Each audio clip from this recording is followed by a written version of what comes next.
দর্শক, স্বপ্ন সবাই দেখেন, কিন্তু যারা স্বপ্নকে জয় করতে পারেন তারাই হলেন স্বপ্নজয়ী। তেমনই একজন স্বপ্নজয়ী মানুষ আমাদের সামনে আছেন। উনি হচ্ছেন নাদের খান। স্যার, আমরা জানি যে আপনি অনেকগুলা প্রতিষ্ঠানের চেয়ারম্যান, আপনি অনেকগুলা প্রতিষ্ঠানের প্রতিষ্ঠাতা, আপনি সামাজিক কার্যকলাপের সাথে জড়িত আছেন। আমি জানি যে আপনি লায়নিজমের সাথে জড়িত আছেন এবং লায়নিজমে আপনি 315B4-এর একসময় গভর্নর ছিলেন, এখন পিডিজি আছেন। স্যার, আপনার কাছে আমার প্রশ্ন সেটা হলো, ছোটবেলায় কি আপনি এ ধরনের স্বপ্ন দেখেছেন যে আপনি এত বড় বিজনেসম্যান হবেন? আমি জীবনে কোনো স্বপ্নই দেখিনি। আচ্ছা আচ্ছা। তো দেন যখন আমি ফেরত আসলাম, আমার বড় ভাইরা সো অ্যানয়েড, আমার সঙ্গে কথা বলা বন্ধ করেছি। 1.5 বছর I was out of work, মানে বেকার আর কি। আচ্ছা। তো এই সময়টা আমার কাটতো উত্তরা মোটরস আছে না? আচ্ছা আচ্ছা। উত্তরা মোটরসের ফাউন্ডার আচ্ছা। Mister Mukhlesur Rahman is very close friend of my. ওনার সাথে সময় কাটাতেন? আবার ওনার ওয়াইফ, ও তখন বিয়ে করছে, ওনার ওয়াইফও কিন্তু আমাকে একদম নিজের ভাইয়ের থেকেও বেশি ভালোবাসতেন। আচ্ছা। ওই ঘরেই আমার সব সময়টা কাটতো। আচ্ছা, আমরা জানি যে আপনি অনেকগুলা প্রতিষ্ঠানের মালিক, আপনি অনেকগুলা প্রতিষ্ঠানের প্রতিষ্ঠাতা। তে আমরা একটু জানতে চাচ্ছি যে আপনার প্রথম প্রতিষ্ঠানটি কি ছিল? এই যে আমার বন্ধুর বাসায় 1.5 বছর বেকার। জি জি জি। পরবর্তী 69-এ আমি নিজে নিজে চিন্তা করলাম, এইভাবে তো মানুষের জীবন চলে না, কিছু না কিছু করতে হবে। তো তখন ওই যে রেঙ্গুনে 10 মাস ছিলাম, আমার কোনো প্র্যাকটিক্যাল নলেজ নাই। ওখানে যে আমার বড় ভাইয়ের এই কাজের, যেখানে উনি গভর্নমেন্ট কাজ করতেন, ওই পেন্টিংয়ের কাজ করতেন, তারপরে দিকে রং বানাইতো, এই this is the my only practical knowledge. ওইটাকে চিন্তা করে তখন আমি চিন্তা করলাম, why not I try in this, এই কাজটা কেন আমি কোথাও পাই কিনা দেখি। আচ্ছা। তখন ওই চিটাগং স্টিল মিল যখন হয়, তখন আমরা এই কলেজে পড়ি, স্কুলে পড়ি, তখন হান্ড্রেডস ইয়াং ইঞ্জিনিয়ার ওখানে এই চাকরি হয়েছে। আচ্ছা আচ্ছা। মাই এল্ডার সিস্টার্স দুলাভাই, he was a doctor over there as chief medical officer. আচ্ছা। সেই হিসাবে এই দুইজন ইঞ্জিনিয়ারের সঙ্গে আমার আপাদের ফ্যামিলির সঙ্গে যোগাযোগ ক্লোজ হয়েছে। আচ্ছা। তো ওই হিসেবে আমরা বেড়াতে যেতাম, আমাদের সঙ্গে ক্লোজ হয়েছে। তা আমি যে সময়টার কথা বলছি, আমি বেকার সময়, বেকার। তুমি তখন এই চিটাগাঙ্গে সিমেন্ট ক্লিংকার আছে না? জি জি জি জি। ওইটার জিএম হিসেবে হি ওয়াজ ট্রান্সফার্ড ফ্রম একই কর্পোরেশন আন্ডারে, তো he transfer as a GM to cement clinker. আমি ওনার কাছে গেলাম। আচ্ছা। যাই বললাম যে আমি বেকার, আমার কিছু কাজ দেন। আচ্ছা। আমার অফিস বিল্ডিংটা রং করা হবে, তুমি টেন্ডার দাও। তা আমি, আমার তো কোনো ফার্ম নাই, কিচ্ছু নাই, কোনো ইনফ্রাস্ট্রাকচার নাই, নাথিং ইজ দেয়ার। আমার ইমিডিয়েট বড় বোনের দেবর, তার একটা প্রেস ছিল, ওনার থেকে পারমিশন নিয়ে আমি আপনার এরকম একটা কাজ পেয়েছি, আমি আপনার অফিসের অ্যাড্রেসটা দিতে পারি কিনা। আচ্ছা।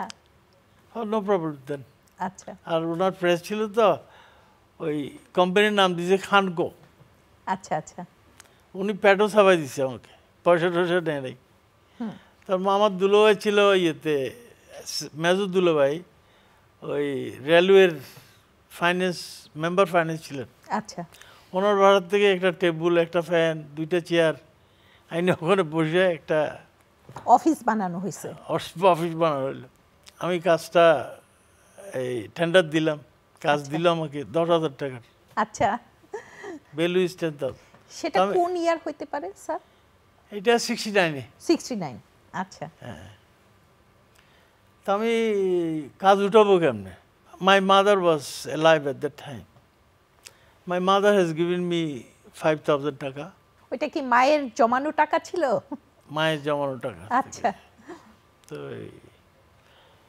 তখন কাজ উঠাবো কেমনে? তা আমার বাবার সঙ্গে যারা সুপারভাইজার ছিল, ওই ধরনের একটা লোক আমাদের গ্রামের, উনি রিটায়ার হয়ে এখানে গ্রামে চলে আসছেন আর কি।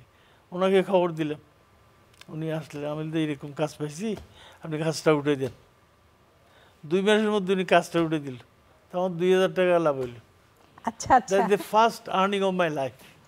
2000। 2000। এই হলো স্বপ্ন জয়ের প্রথম ধাপ। প্রথম ধাপ। আমি আবার উৎসাহিত হয়ে আচ্ছা, পিডব্লিউডি, তারপর এই পোর্ট ট্রাস্ট, টেন্ডার দেওয়া শুরু না করলেন? না এখনো এনলিস্টমেন্ট করাইলাম, আচ্ছা ইন্টারেস্ট পেলাম আর কি। আচ্ছা আচ্ছা। তারপর দেন লিবারেশন ওয়ার স্টার্টেড এগেইন, আবার ঘরবন্দির মতো। আচ্ছা স্বাধীনতার পরে আমার বন্ধু ও বললো যে তুমি ইম্পোর্ট ব্যবসাতে আসো। আচ্ছা। তা আমি বলছি যে আমি, আমার টাকা পয়সাও নাই। তখন তো পুরো দেশের অবস্থাই অনেক খারাপ অনেক ছিল। খারাপ। তারপর আমি টাকা পয়সা নাই, ইম্পোর্ট ব্যবসা কীরকম আমি তো জানি না। কিন্তু আমার বন্ধুর যখন ইউনিভার্সিটি পড়তো, কলেজে পড়তেন, তখন থেকে হি ওয়াজ ইন বিজনেস। তার একটা দোকান ছিল, টায়ারের দোকান ছিল, নাম ছিল টায়ার হাউস। তো ও he use to maintain his own car at that time. ও বলতে না, you don't worry, I will help you. তখন খাতুনগঞ্জে একটা অফিস নিলাম। আচ্ছা আচ্ছা। আবার নতুন করে একটা অফিস। নতুন করে is a totally different line of business.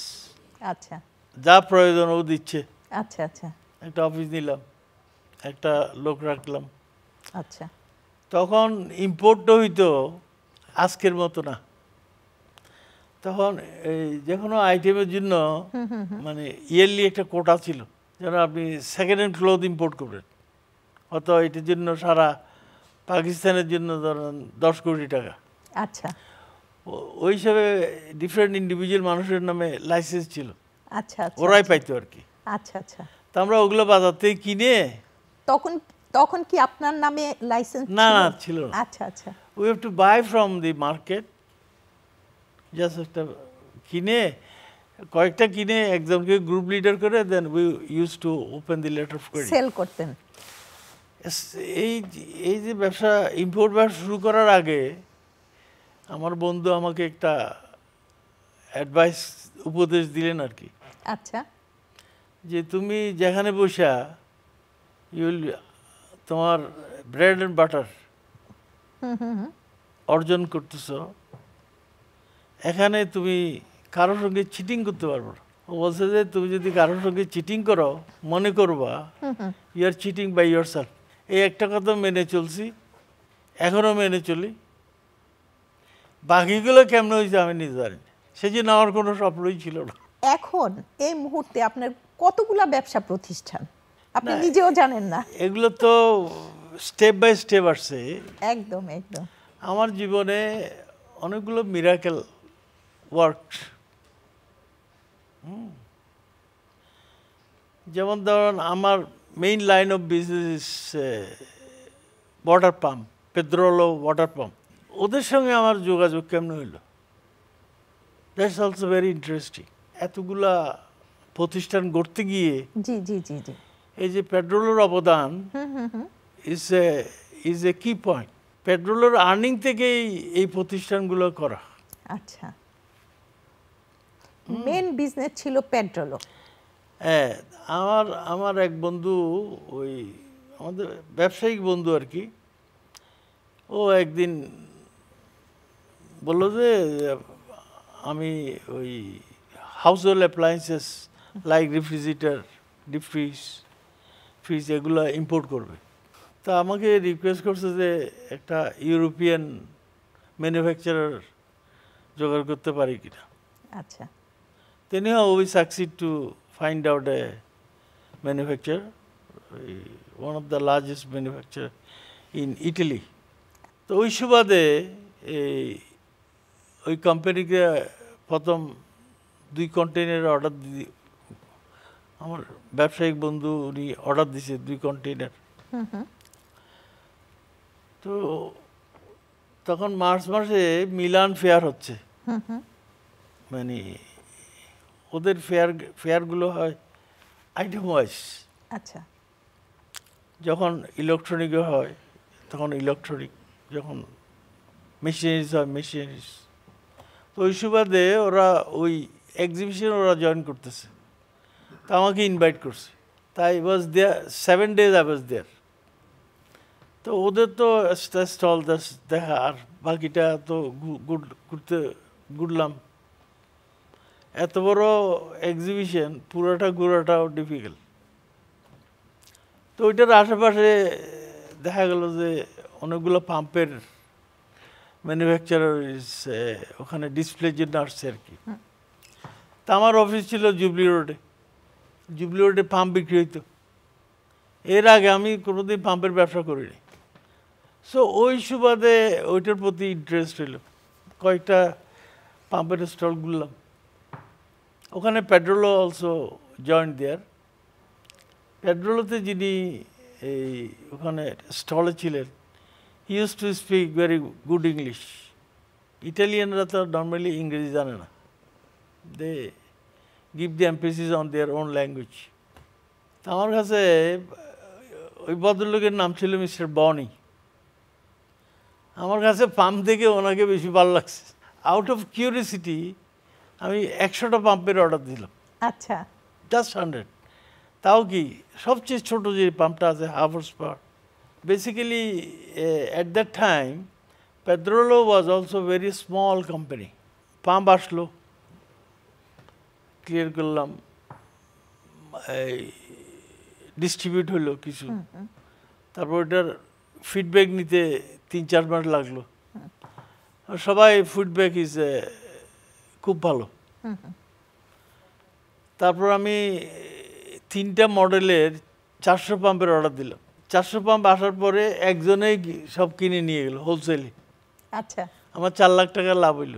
আচ্ছা, তারপর আমি 2000 পাম্পের অর্ডার দিলাম, 1 কন্টেইনার। তখন আমার অত টাকাই ছিল না। তখন যখন মাল আসছে তখন মোগলেস, আমার বন্ধু মোগলেসুর রহমান, ওনার থেকে কিছু দাঁড়টা নিয়ে মালগুলো ক্লিয়ার করলাম। ক্লিয়ার করে দেখি যে ওই 400 পাম্প যেভাবে বিক্রি হয়ে গেছে, 2000 এইরকম বিক্রি হচ্ছে না। Then I move to Dhaka.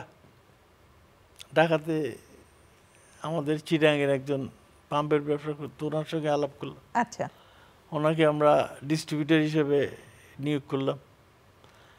তারপর আস্তে আস্তে ইজ গোয়িং থ্রু। 85-এ প্রায় 500 উপরে বিক্রি করলাম। তারপর 86-এ অ্যারাউন্ড ওভার 2000। এইভাবে জিওমেট্রিক্যালি এটা বাড়তে ছিল আর কি। আসলে আমি মনে করি যে ব্যবসাটা কিন্তু একটা লাকেরও ব্যাপার আছে, লাক ফেভারেরও একটা ব্যাপার আছে। তাও থাকতে পারে। আপনি অনেক ধরনের সমাজ সেবার সাথে জড়িত। তে আপনি মানে কখন, কোন ইয়ারে আপনি এই সমাজ সেবায় প্রবেশ করা? My father is the only San who went to school. বাবার ভাইদের মধ্যে my father is the only সান যে ফাইন্যান্সিয়ালি ভালো করছে। আচ্ছা, মাই ফাদার যে কনস্ট্রাকশনের কাজ করতেন, পেন্টিংয়ের কাজ করতেন। He use to deal with the educated people. Then he understood the value of education. Then he tried his best with his capacity to educate his children. That's why we are here today. So education is so important. G sir, আপনার কাছে আমার last question, সেটা হলো আজকের দিনে এখানে বসে আপনার কি মনে হচ্ছে যে আপনার স্বপ্ন কতটুকু সাকসেস হয়েছে? আপনি কি সার্থক? আমি তো কোনোদিন স্বপ্নই দেখি নাই। যখন যা ছিল আই ওয়াজ স্যাটিসফাইড। এই যে আমার বন্ধু যেটা কথাটা বলছে যে কারোর সঙ্গে চিটিং করবো, দ্যাট মিনস তোমার যখন যা আছে ওটাতেই তোমাকে খুশি থাকতে হবে। আচ্ছা, আমি যখন যা হয়েছে খুশি হয়ে গেছি, পুরো লাইফটাই মিরাকল। যেমন পেট্রোলো ওয়াজ এ ভেরি স্মল কোম্পানি, যখন আমি ওদের সাথে কাজ শুরু করি। যে বনির কথা বললাম, হি use to work in another city, ওটার নাম হলো মদেনা, যেখানে ফেরারির ফ্যাক্টরি আছে, ফেরারি গাড়ি। আর that city is famous for tiles. ওখানে প্রায় 400-র উপরে টাইলসের ফ্যাক্টরি ছিল। ও একদিন অ্যাডভার্টাইজমেন্ট করছে যে I am so and so, I am working with Ferrari, I know import export business, I am sparing 4 hours time. কেউ যদি আমার 4 ঘন্টা কিনতে চান, ওয়েলকাম।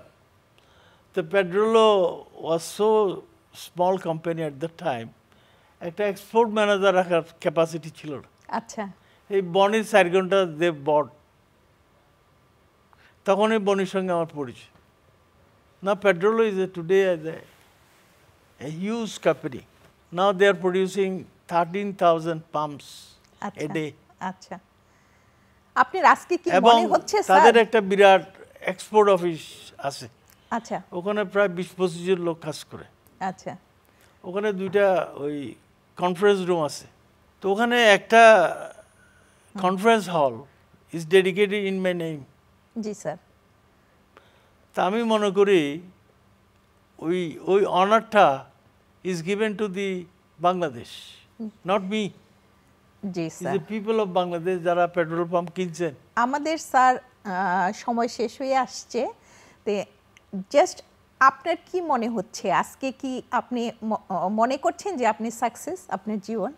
অবভিয়াসলি। স্যার, স্বপ্নজয়ী অনুষ্ঠানে আপনি আসার জন্য আপনাকে অনেক অনেক ধন্যবাদ। আশা করি আপনার এই স্বপ্ন জয়ের গল্প শুনে আমাদের দর্শকরা চেষ্টা করবে যে তারাও যেন স্বপ্নকে জয় করতে পারে। অনেক ধন্যবাদ স্যার, আপনার জন্য একটা ছোট্ট উপহার আমাদের স্বপ্ন জয়ের পক্ষ থেকে।